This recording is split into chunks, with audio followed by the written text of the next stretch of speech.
Shalom, que Dieu vous bénisse. Alors, sans plus tarder, bien-aimés, nous allons prendre nos Bibles dans le livre d'Apocalypse au chapitre 8, premier verset, que nous enseigne la parole de Dieu. Quand il ouvrit le septième sceau, qui ouvre, c'est le Seigneur Jésus, il y eut dans le ciel un silence d'environ une demi-heure. La Bible dit, à l'ouverture du septième sceau, il y eut un silence d'environ 30 minutes. Donc, on remarque là, au ciel, les 4 êtres vivants, les 24 anciens étaient silencieux. Aucun d'eux ne pouvait dire Saint, Saint est l'Éternel. Aucune personne n'a pu adorer Dieu pour dire gloire à l'Éternel et à l'agneau. Aucune personne n'a élevé Dieu. La Bible dit, il y eut silence. Et lorsque nous remarquons, c'est la première fois dans l'histoire de la Bible où Dieu n'a pas été adoré pendant au moins 30 minutes. Aucune personne pour élever le roi des rois. La Bible dit, il y eut silence. Il y a eu silence à l'ouverture du septième sceau. Bien aimé, cela montre que ce septième sceau est un grand mystère. Ce septième sceau regorge beaucoup de choses. Raison pour laquelle ce soir je n'enseignerai pas le septième sceau, mais je parlerai de la révélation du septième sceau. Bien-aimé, il y a là un silence. Frère Christ. Donc ce soir, tu vas faire parler Dieu là où il n'a pas parlé. Et ce silence-là fait naître 2 courants de pensée. Il y a un courant de pensée qui dit que le septième sceau n'a jamais été prêché. Le septième sceau n'a pas été révélé parce qu'à l'ouverture de ce sceau, il y a un silence total et rien n'a été dit et rien n'a été mentionné. Ils n'ont pas tort. Ils ont lu qu'il y a eu silence. Et le deuxième courant de pensée, c'est un courant de gens qui se sont dit, le silence là veut dire quelque chose. Ce sont les gens qui sont restés dans la logique de Genèse chapitre 1, où nous voyons, il est mentionné et dit que Dieu créa en 6 jours. Et le septième jour, Dieu se reposa. Je poserai la question ici. Que veut dire le repos de Dieu? Est-ce que Dieu a besoin d'un repos comme toi et moi? Et lorsqu'on a voulu observer, pour comprendre le repos de Dieu, donc sûrement Dieu était fatigué. Oh, Dieu ne se fatigue pas. Mais finalement, le repos de Dieu demeure aussi un silence, un mystère. Mais le deuxième courant de pensée s'est mis à réfléchir. Ils sont rentrés dans le silence pour comprendre le repos de Dieu. Au finish, on a compris que le repos de Dieu n'était repos où Dieu doit s'asseoir pour se reposer ou faire une petite sieste. Non. Ça veut dire que Dieu a adopté un fils, Adam, dans le but de continuer l'œuvre à sa place. Raison pour laquelle vous allez remarquer, ce n'est pas Dieu qui a dénommé les animaux physiquement, mais c'est Adam qui a dénommé les animaux. D'où la question de savoir, d'où provenait cette intelligence-là que Adam avait pour appeler serpent par serpent, chien par chien. Or, cela ne venait pas de lui, mais cela venait de Dieu. Donc, il y avait là une connexion entre Dieu et Adam. Et dès que Dieu disait, celui-là, je l'appellerai lion, et automatiquement le terme lion sortait de la bouche d'Adam pour dire, toi, désormais, tu t'appelleras lion. Donc, le repos de Dieu voulait tout simplement dire que Dieu adopte Adam afin que Adam puisse continuer l'œuvre dans le jardin d'Éden. C'est ça le repos de Dieu. Il n'était pas fatigué parce qu'il avait beaucoup travaillé. Non. Toi et moi, on peut s'épuiser, mais Dieu ne peut pas s'épuiser. Dieu n'a pas besoin d'un repos. Il travaille tous les jours parce que notre Dieu est un Dieu bosseur. Et c'est comme ça que le deuxième courant a vu le jour pour dire, s'il y a une mention d'un silence, sûrement ce silence-là veut dire quelque chose. D'où les questions de savoir c'est quoi le silence et pourquoi le silence à l'ouverture du 7e sceau. Bien-aimé, le 7e sceau, c'est un sceau à problème, c'est également un sceau à débat. Parce qu'à l'ouverture, rien n'est dit. Donc, frère Christ, aujourd'hui aussi, tu veux faire parler Dieu là où Dieu n'a pas parlé. Attache ta ceinture de sécurité. Dieu m'a mandaté pour toi. Le Saint-Esprit m'a mandaté pour toi. Et je suis là en ce jour pour te sortir de l'ignorance. Afin que le 7e sceau ne soit plus un secret pour toi. Alors, en ce jour, nous allons d'abord mettre l'accent sur le silence observé à l'ouverture du 7e sceau. Et plus tard, maintenant, nous allons étudier le 7e sceau proprement dit. Alors, j'aimerais bien aimer de là où tu te trouves, de bien attacher ta ceinture de sécurité. Parce que là, nous voulons prendre l'envol pour le domaine prophétique.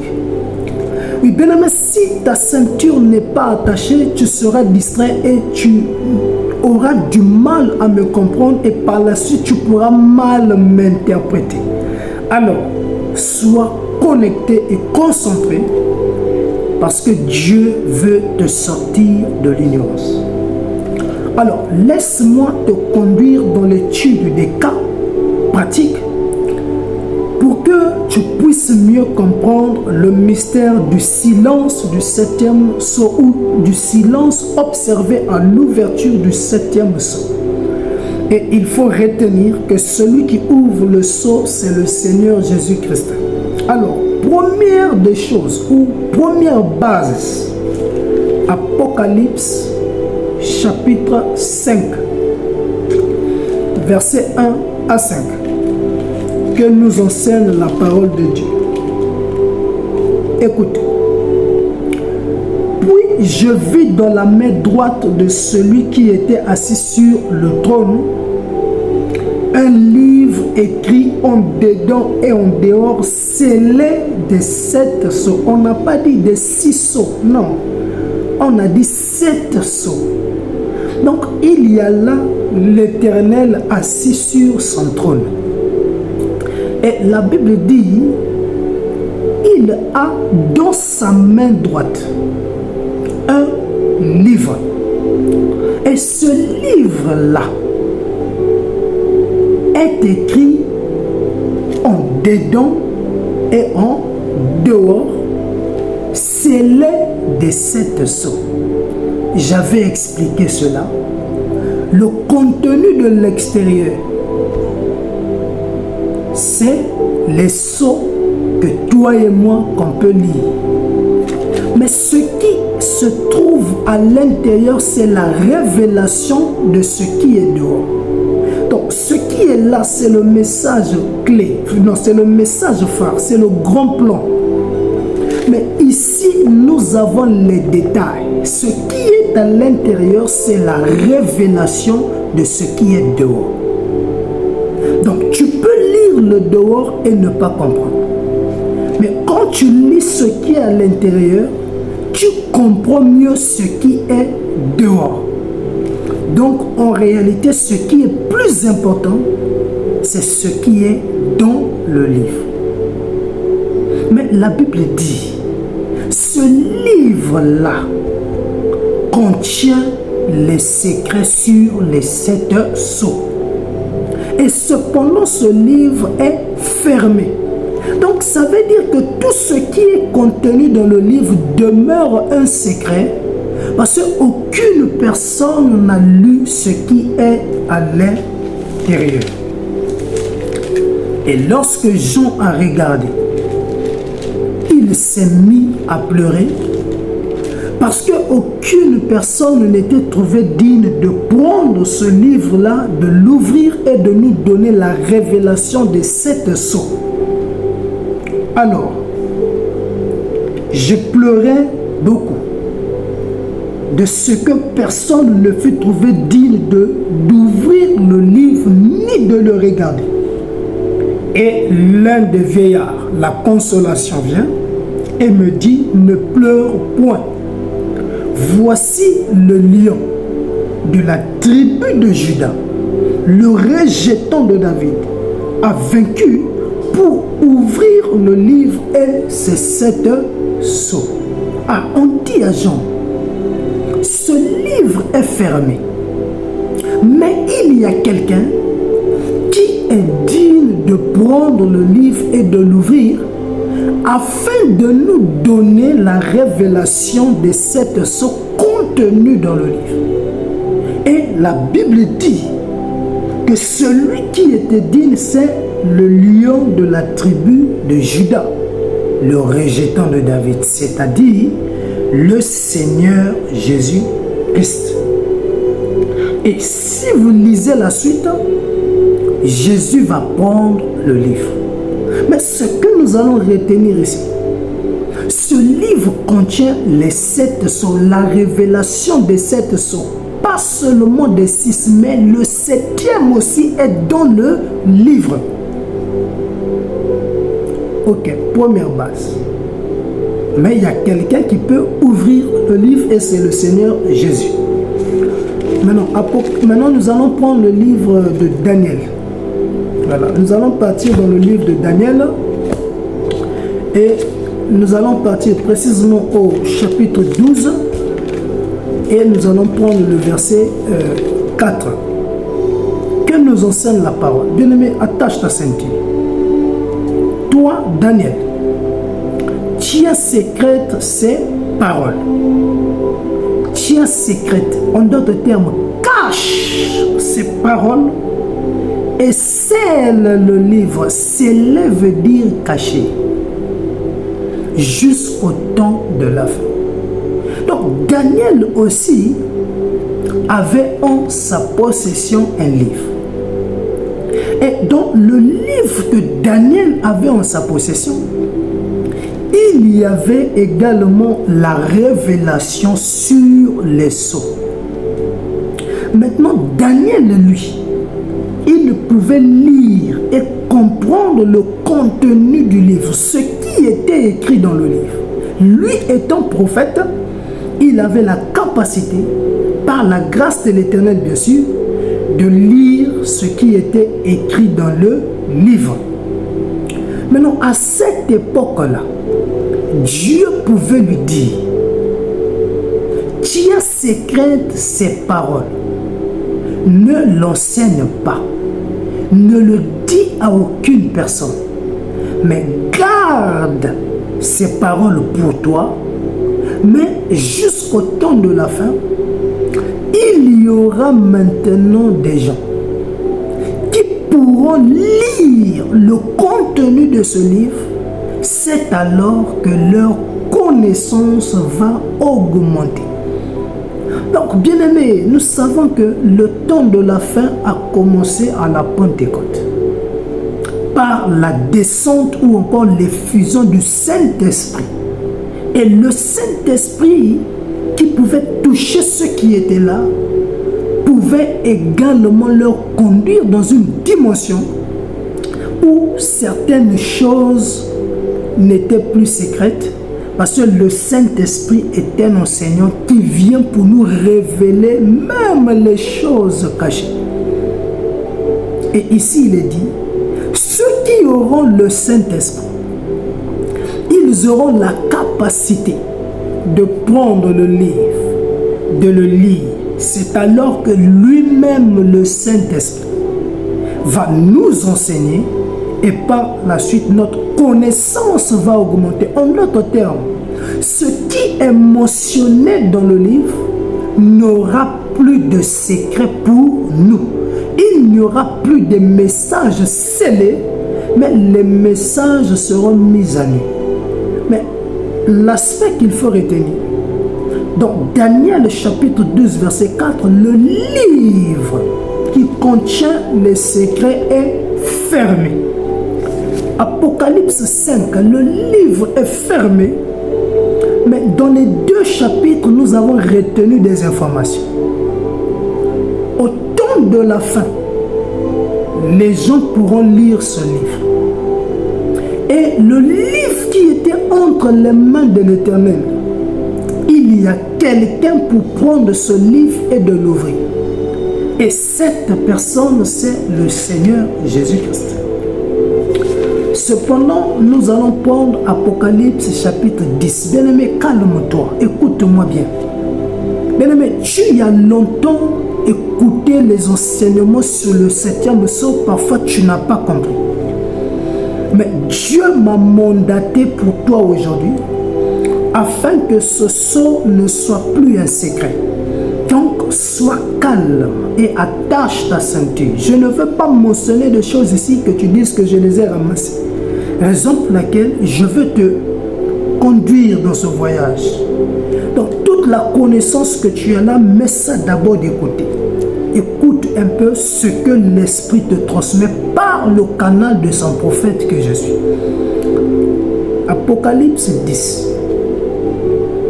Je vis un autre ange puissant qui descendait du ciel enveloppé d'une nuée.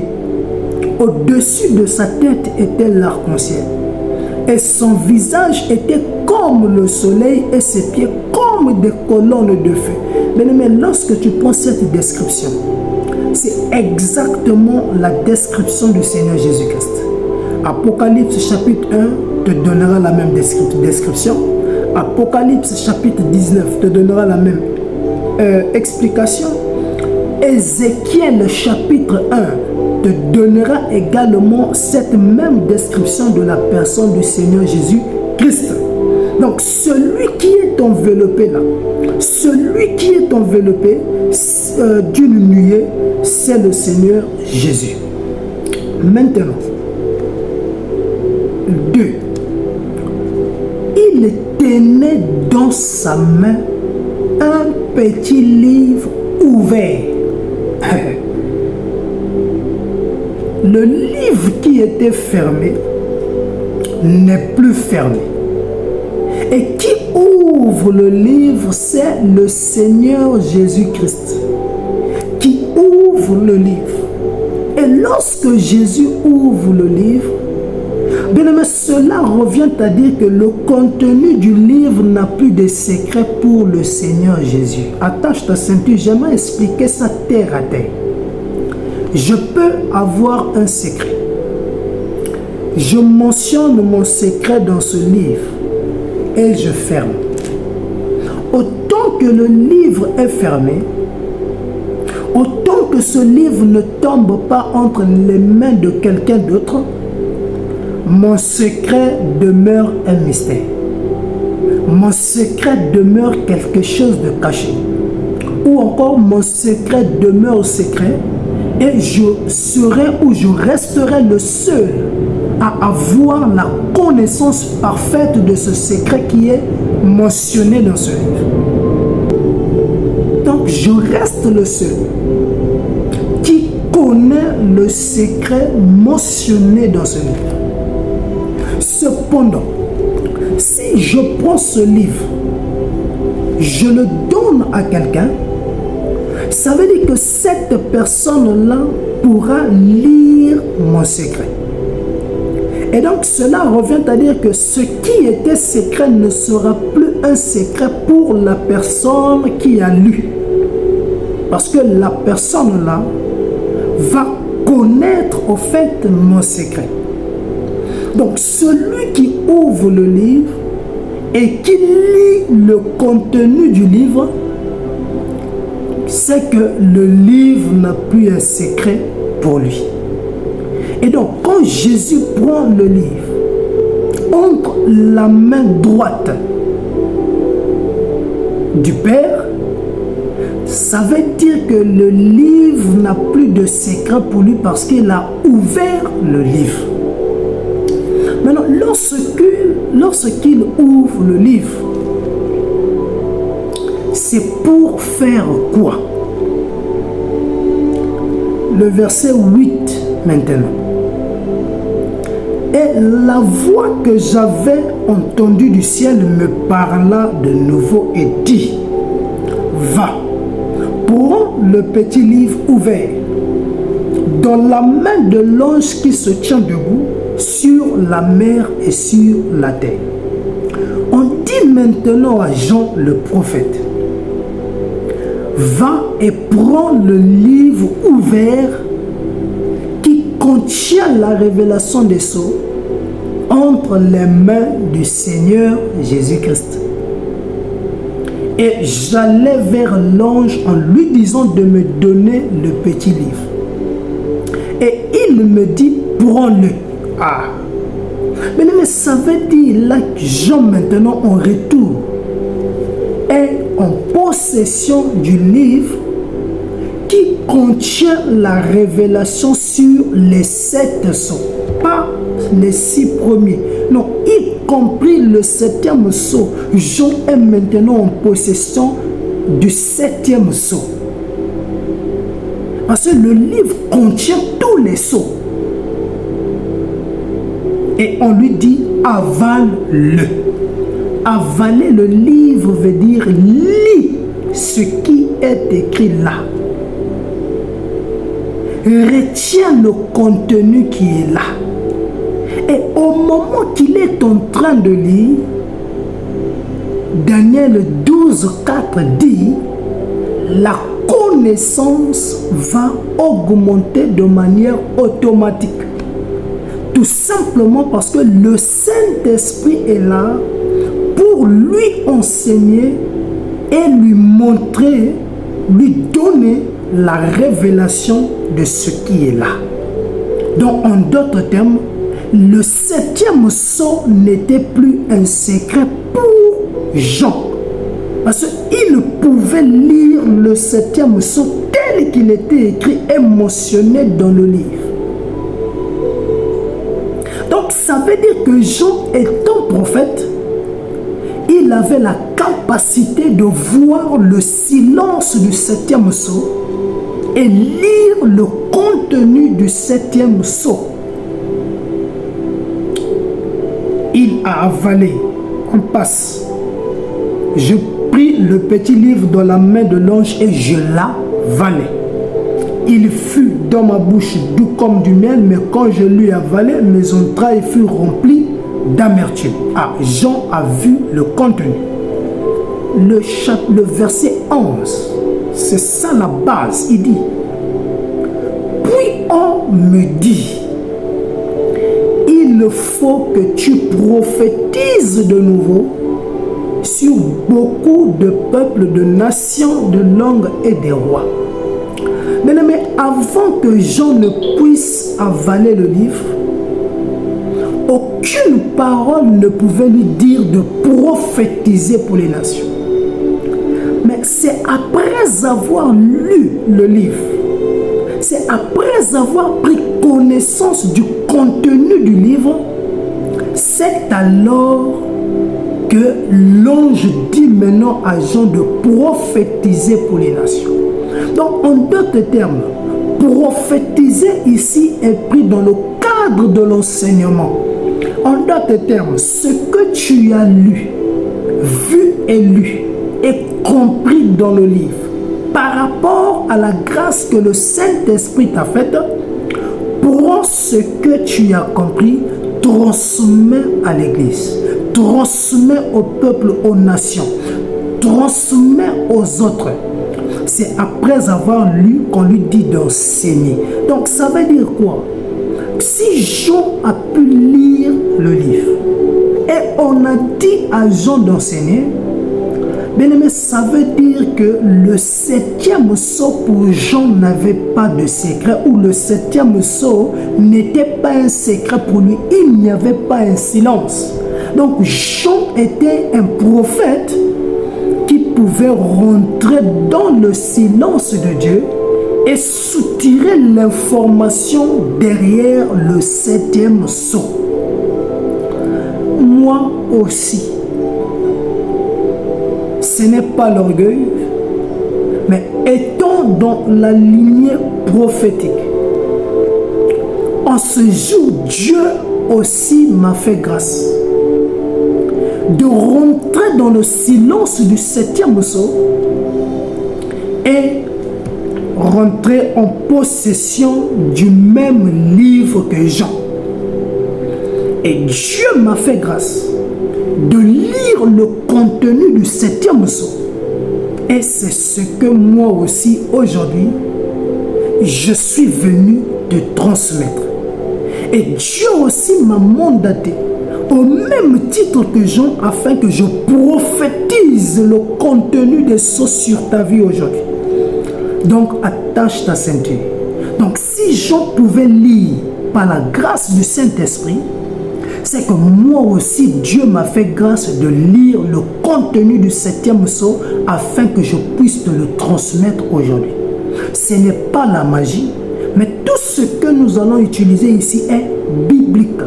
Alors, bien aimé, attache ta ceinture. Nous allons prendre 2 cas pratiques afin que tu puisses comprendre le silence du 7e sceau.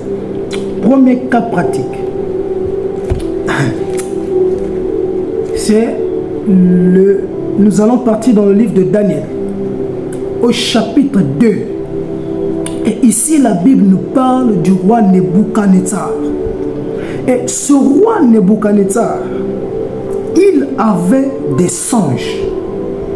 Et ces songes-là étaient répétés. Seulement, le problème avec lui, il n'arrivait pas à retenir les songes qu'il faisait. Donc, chaque nuit, il était tourmenté. Il faisait des songes. Et un songe est une vision nocturne. Donc, il avait des visions, mais il avait du mal à mémoriser ces visions. Et plus ces visions se répétaient, alors il se disait sûrement, derrière toutes ces visions, il y avait un message. Et là maintenant, il s'inquiétait. Parce que les songes persistaient. Il se disait non, sûrement derrière ces songes, il y a un message. Et je dois comprendre ce message-là. Alors, le roi, au verset 2, fit appeler les magiciens, les astrologues, les enchanteurs, les chaldéens. J'aimerais ajouter ici les prophètes pour leur dire que je suis tourmenté. Mon esprit est vraiment agité. Il dit, le verset 3, j'ai eu un songe. Mon esprit est agité et je voudrais connaître ce songe. Et voilà comment les Chaldéens vont dire au roi, tu n'as qu'à nous donner ou nous dire ce que tu as vu. Raconte-nous ce songe-là et par la suite maintenant, nous allons en donner l'explication. Nous donnerons l'explication claire de ton songe ou de ta vision nocturne. Le roi reprit la parole et dit aux Chaldéens, la chose m'a échappé. En d'autres termes, j'ai oublié le songe. Je ne sais pas réellement de quoi ce songe-là parle. J'ai oublié tout ce que j'avais vu. Mais lorsque le roi oublie le songe, c'est un silence. C'est le type du silence du 7e sceau. Le roi a oublié.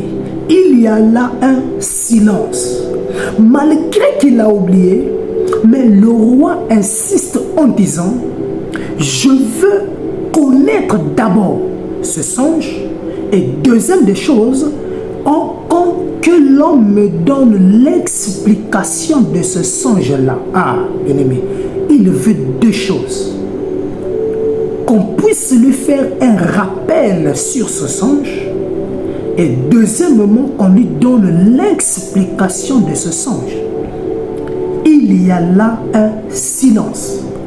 Bien-aimé, rien n'est expliqué ou dit sur le songe du roi. Et donc, ça veut dire que c'est aux Chaldéens, aux magiciens, aux astrologues de se débrouiller afin de rentrer dans le silence du roi, dans le silence du songe du roi, afin de connaître d'abord ce qu'il avait eu comme songe et par la suite donner l'explication du songe. Eux-mêmes ont dit que c'est impossible. Cela n'est pas possible. Ceci peut être possible si le roi se souvient de son songe. Il nous le raconte et nous, on pourra donner l'explication. Mais il ne nous donne ni explication, d'accord? Mais il veut quand même qu'on puisse lui faire un rappel et lui donner par la suite l'explication, lui dire réellement le message caché derrière ce songe. Ah, c'est impossible. Le roi maintenant a dit que si aucune personne ne me fait connaître ce songe et ne me donne l'explication, à ce moment, vous serez mis en pièces et vos maisons seront réduites en un tas d'immondices. Le roi dit, on va tous vous tuer. Vos maisons seront brûlées. Si aucune personne d'entre vous me donne l'explication que je veux. Bien-aimé, il y a là un silence. C'est ça la limite.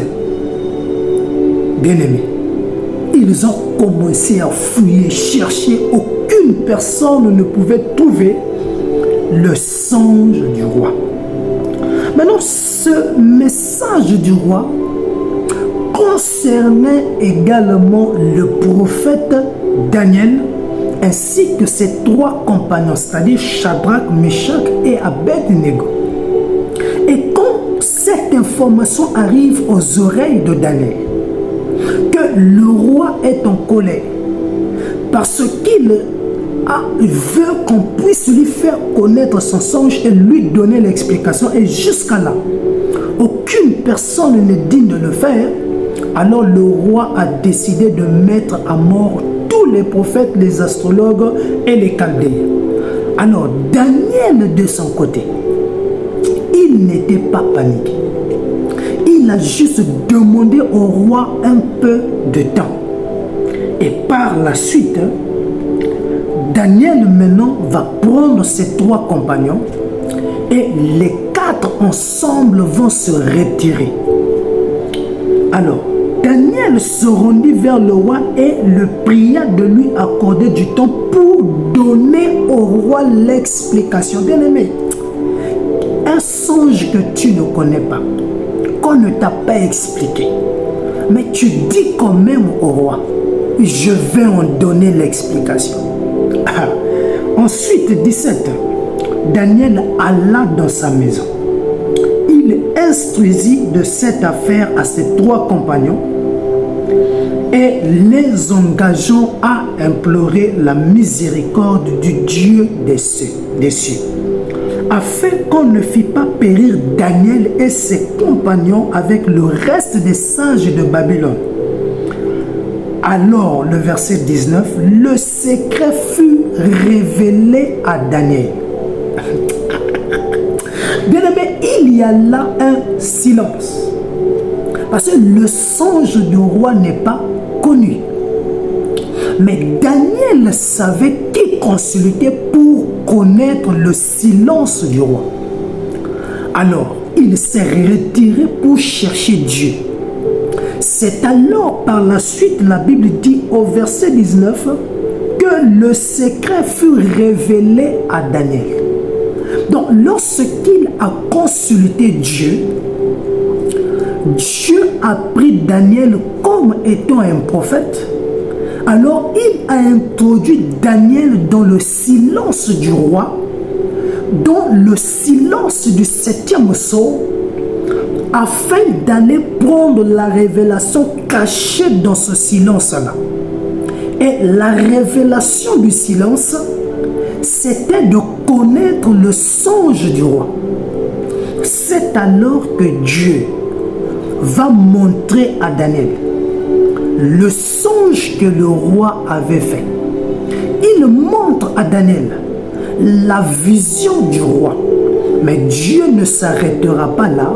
Et par la suite, Dieu va donner à Daniel l'explication du songe. Là, alors, le secret fut révélé à Daniel, le prophète, dans une vision pendant la nuit. Et Daniel bénit le Dieu des cieux. Daniel prit la parole et dit, béni soit le nom de Dieu d'éternité en éternité. À lui appartiennent la sagesse et la force. Donc Daniel bénit le nom de l'Éternel parce que l'Éternel lui avait donné la révélation du silence. Donc bien aimé, si le prophète Daniel pouvait rentrer dans le silence du roi, prendre les informations dans le silence, bien aimé, ça veut dire aussi que moi aussi et d'autres compagnons dans le service, par la grâce du Saint-Esprit, on peut aussi obtenir les informations contenues dans le silence.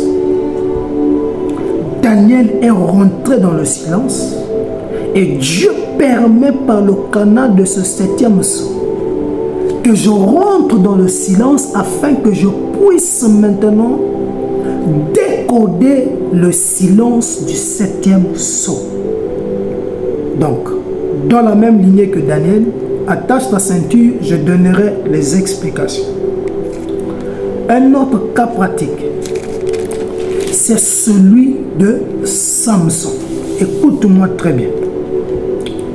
Bien-aimé, Samson tombe amoureux d'une fille. Et cette fille était de la lignée des Philistins. Alors, il va dire à ses parents de prendre cette fille pour lui comme femme. Maintenant, nous sommes dans Juge chapitre 14 et on prend le verset 14. Samson par la suite et ses parents vont aller à la rencontre de la famille de cette fille-là afin de programmer, d'accord, le mariage ou la dot si tu veux. Ils vont trouver un jour et maintenant ici, le jour J arrivé, Samson va organiser un festin de 7 jours. Je répète, la fête de mariage de Samson était programmée pour 7 jours. Et les 7 jours typifient les 7 sceaux. Voilà. Donc, il typifie les 7 sceaux d'Apocalypse. Parce que le festin de Samson était programmé pour 7 jours. Maintenant, pendant la phase du festin, précisément au premier jour, Samson va proposer l'énigme à la fête. Le verset 14 de Juge 14. Et il leur dit, le il là est mis pour Samson. De celui qui mange est sorti ce qui se mange. Et du fort est sorti le doux. Pendant 3 jours, ils ne purent expliquer l'énigme. Bien-aimé, Samson donne l'énigme à son festin. Or, l'énigme de Samson est un silence. Parce que seul Samson détient la révélation sur cette énigme. Et seul Samson avait vécu la scène. Parce que c'est lui-même, Samson, qui avait tué le lion. Et quelque temps après, lorsqu'il passa là où il avait tué le lion, il pouvait remarquer du miel. Donc, lorsqu'il a vécu la scène, il était seul. Ses parents n'étaient pas, sa femme n'était pas, mais seul Samson lui-même était là. Et donc, cela demeura un secret pour Samson. En d'autres termes, c'est le silence du 7e sceau. Et pendant cette phase de festin, les Philistins étaient incapables de donner l'explication. Et Samson pouvait dire que celui qui me donnera l'explication de l'énigme, je lui donnerai en récompense des vêtements et peut-être d'autres présents. Donc il y aura une récompense à celui-là qui me donnera l'explication de l'énigme. Bien-aimé, pendant 3 jours, les Philistins étaient incapables de donner l'explication de l'énigme. Donc l'énigme de Samson demeure un silence. Et Samson est le seul qui détient la révélation de l'énigme.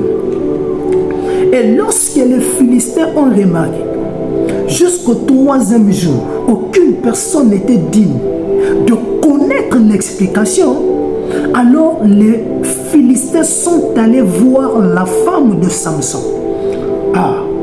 Et ils ont dit à la femme de Samson, convainc ton mari de te donner l'explication de l'énigme et par la suite viens nous donner l'explication de l'énigme.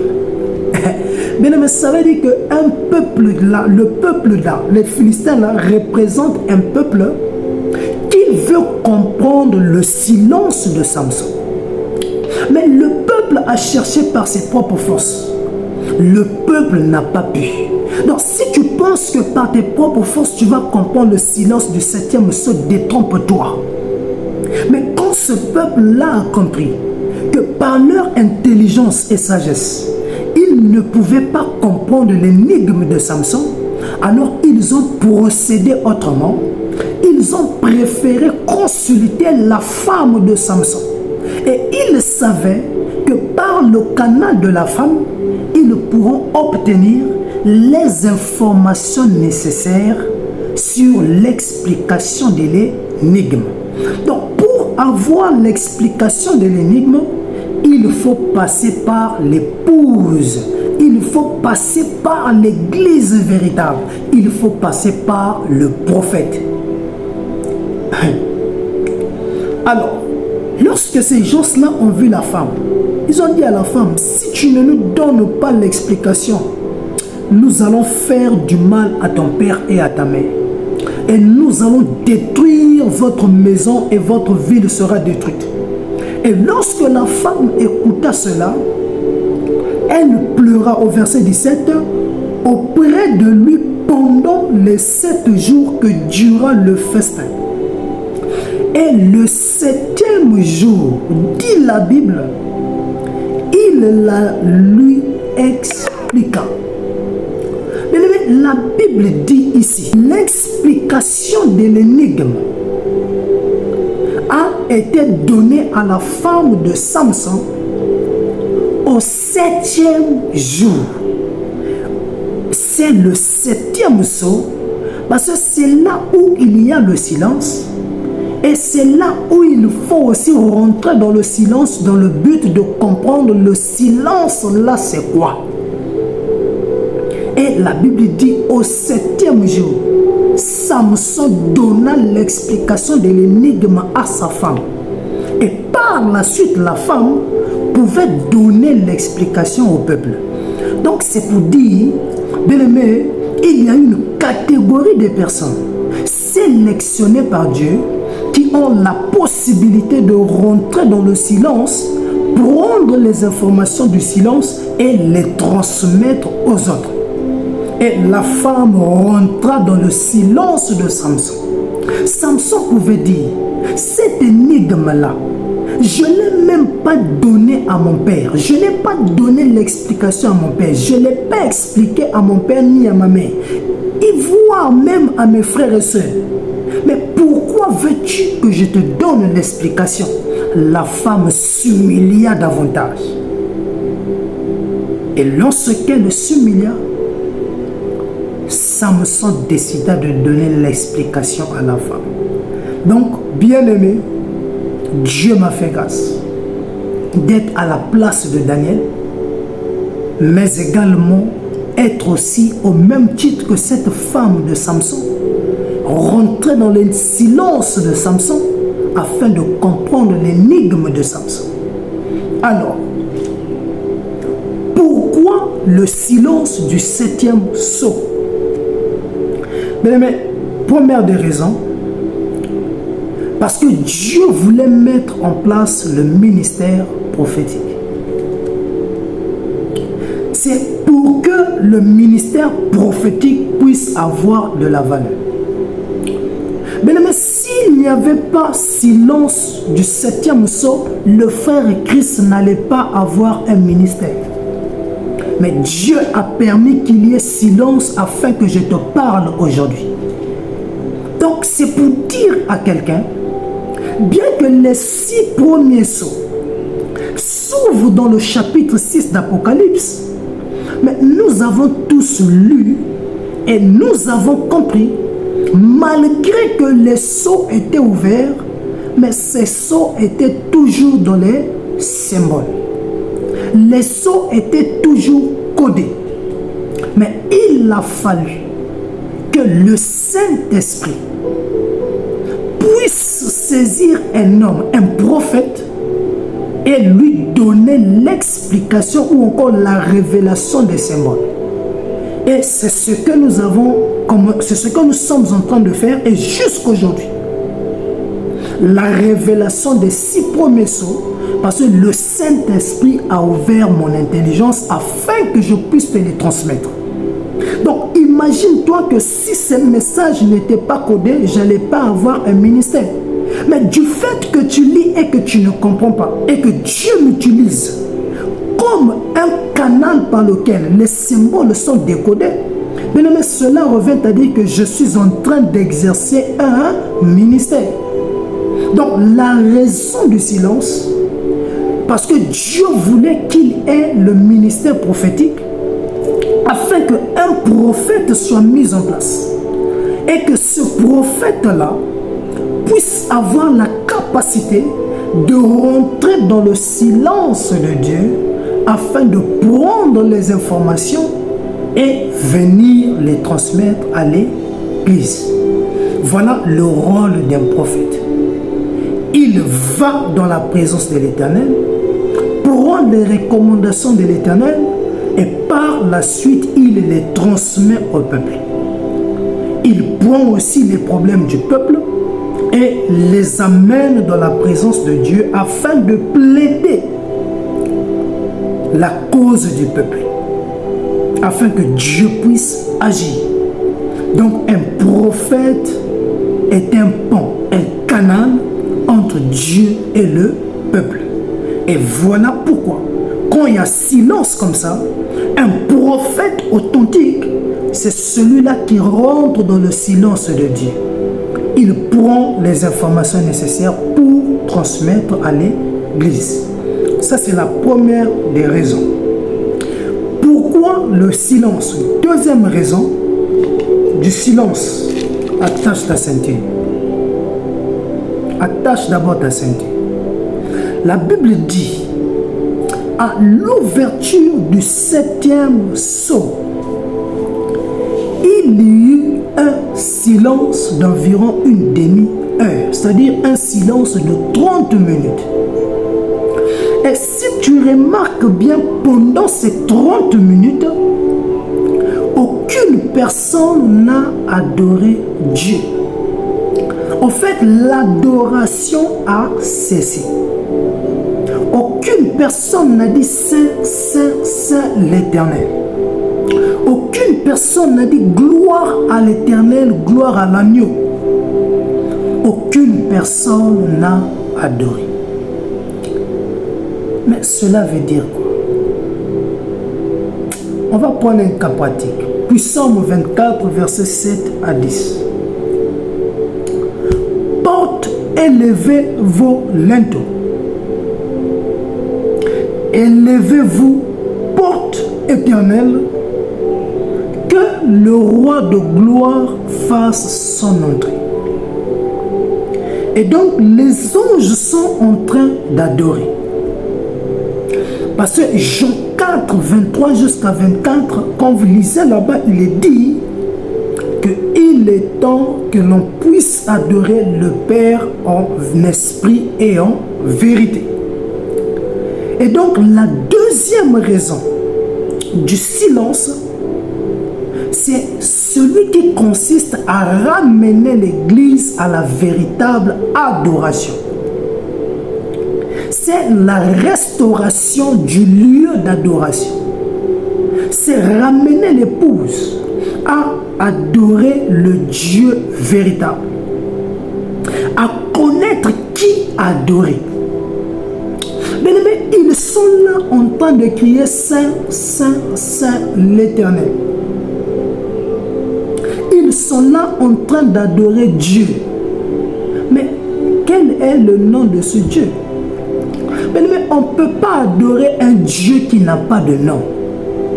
Dieu veut dire sujet d'adoration ou encore objet d'adoration. Donc, toute chose qui est adorée est élevée au rang de Dieu. Même moi aujourd'hui, Christ, si j'amène les gens à me prier, à m'adorer, cela revient à dire que je deviens Dieu parce que les gens m'adorent. Vous comprenez? Donc, toute personne qui est adorée est Dieu. Toute chose élevée est Dieu. Donc, Dieu n'est pas un nom propre d'une personne. Donc, ça veut dire que le Dieu qu'on doit adorer, il faut le connaître. Donc, on doit adorer Dieu en vérité. En vérité, on va dire il faut connaître l'identité de celui que tu adores. Maintenant, ici, on dit, élevez vos linteaux, le roi de gloire doit faire son entrée. Tous les anges chaos. Oh. Mais qui est ce roi de gloire?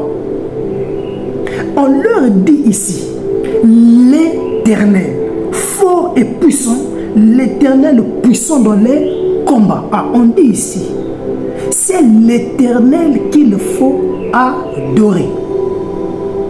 Donc les anges là, on a l'impression qu'ils étaient en train d'adorer dans le vide. Donc en d'autres termes, le trône était vide. Aucune personne n'était sur le trône. Et eux, ils ont continué à adorer sans pourtant se rendre compte qu'en réalité, celui qu'il faut adorer n'était plus sur le trône. Donc, c'est des gens qui ont adoré dans l'aveuglement. Et beaucoup de gens adorent sans savoir qui ils sont en train d'adorer. Qui adorer? Raison pour laquelle, lorsqu'on a ouvert le 7e sceau, il n'y a pas eu adoration, il y a eu silence. Parce que le temps pour Dieu de ramener l'Église à la véritable adoration avait sonné. Cependant, on a dit adorer l'Éternel. Maintenant, attache ta ceinture. Cas pratique. Exode, chapitre 13, le verset 21, va nous donner une révélation très importante ou très capitale afin de comprendre qui a adoré. Exode 13, verset 21. L'Éternel, on a dit l'Éternel, allait devant eux le jour dans une colonne de nuée pour les guider dans leur chemin, et la nuit dans une colonne de feu pour les éclairer, afin qu'ils marchassent jour et nuit. Ici, c'est la sortie du peuple d'Israël d'Égypte. Et Moïse pouvait dire à Dieu, tu dois être avec nous. Et Dieu avait dit à Moïse, je serai avec vous. Et je serai comment vous guider. Et l'Éternel se manifestait le jour sous forme de la nuée de gloire ou la colonne de nuée. Et le soir, il se manifestait sous la forme de la colonne de feu. Donc la nuée de gloire, comme la colonne de feu, n'était autre que Dieu, c'est-à-dire l'Éternel. Donc la colonne de feu ou la colonne de nuée, c'est Dieu lui-même. Donc l'Éternel, c'est la colonne de feu, c'est la nuée de gloire. Donc qui dit nuée, dit l'Éternel, le Dieu Tout-Puissant, créateur des cieux et la terre. Maintenant, allons dans le Nouveau Testament. Actes chapitre 9.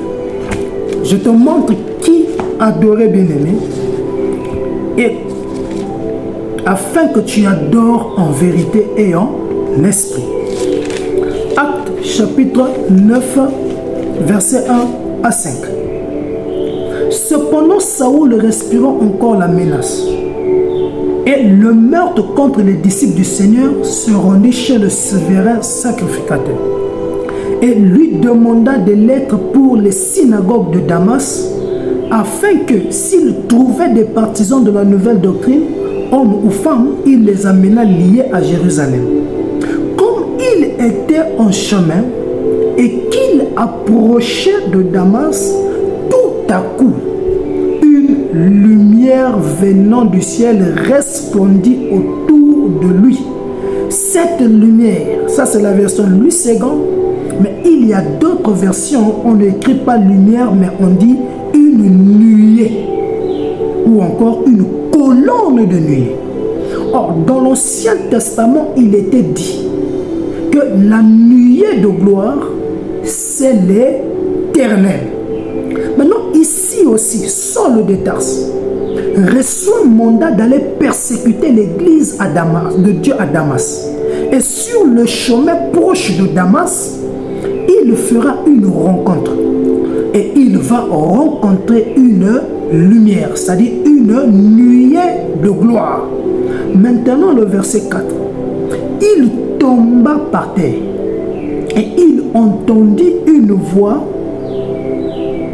qui lui disait, Saul, Saul, pourquoi me persécutes-tu?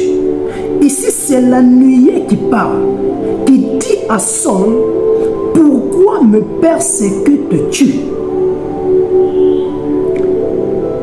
Et il répondit, Saul répondit, qui es-tu? Donc il questionne la nuée, et la nuée pouvait dire, je suis Jésus que tu persécutes.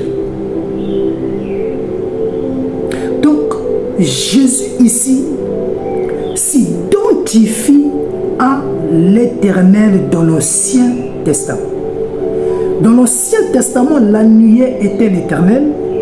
Dans le Nouveau Testament, cette même nuée s'identifie à Jésus. Donc c'est pour dire celui qu'il faut adorer, c'est le Seigneur Jésus-Christ.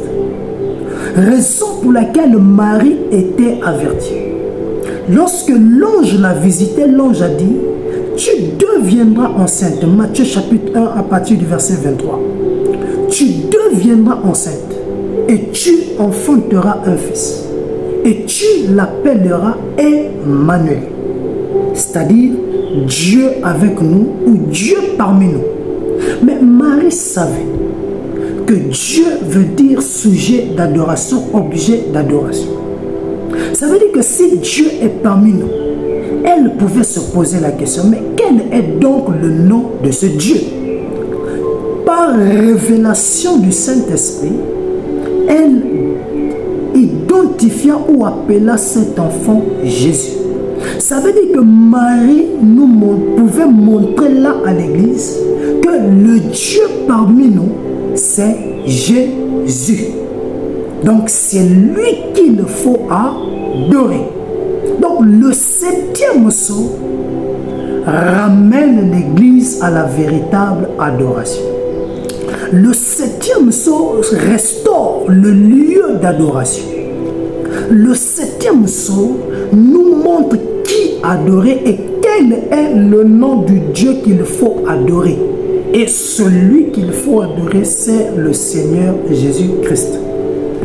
Alors, pour terminer, si vous prenez par exemple Exode chapitre 3, à partir du verset, pour terminer, à partir du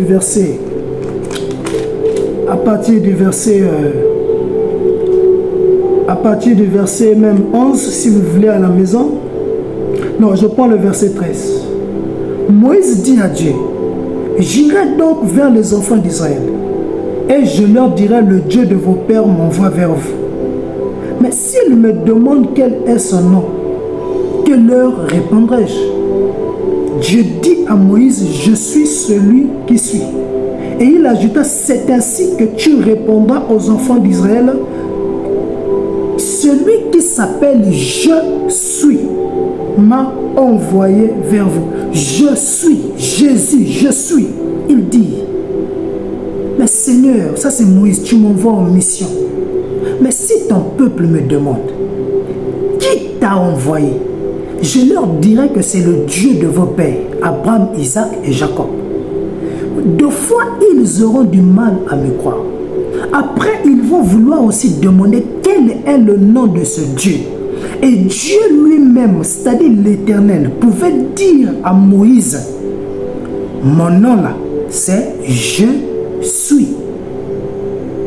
Maintenant, Jean chapitre 8. Pour terminer, Jean chapitre 8, verset 58. Jésus devant les pharisiens,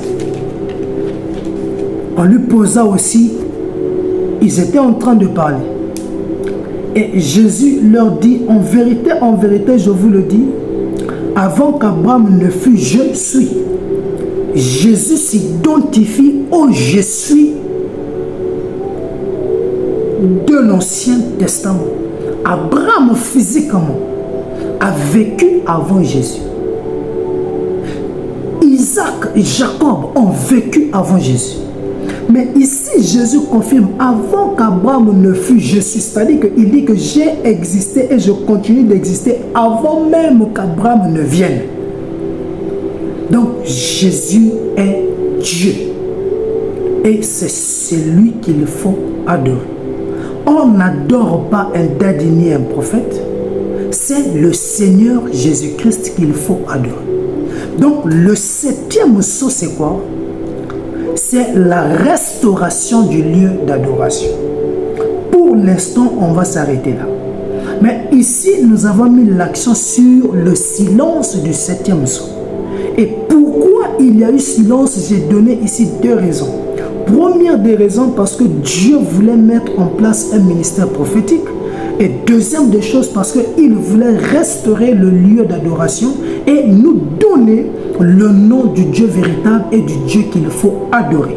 Et ici, j'ai démontré que Jésus est Dieu et c'est lui qu'il faut adorer.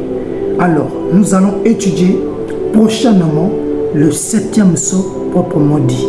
Que Dieu vous bénisse richement.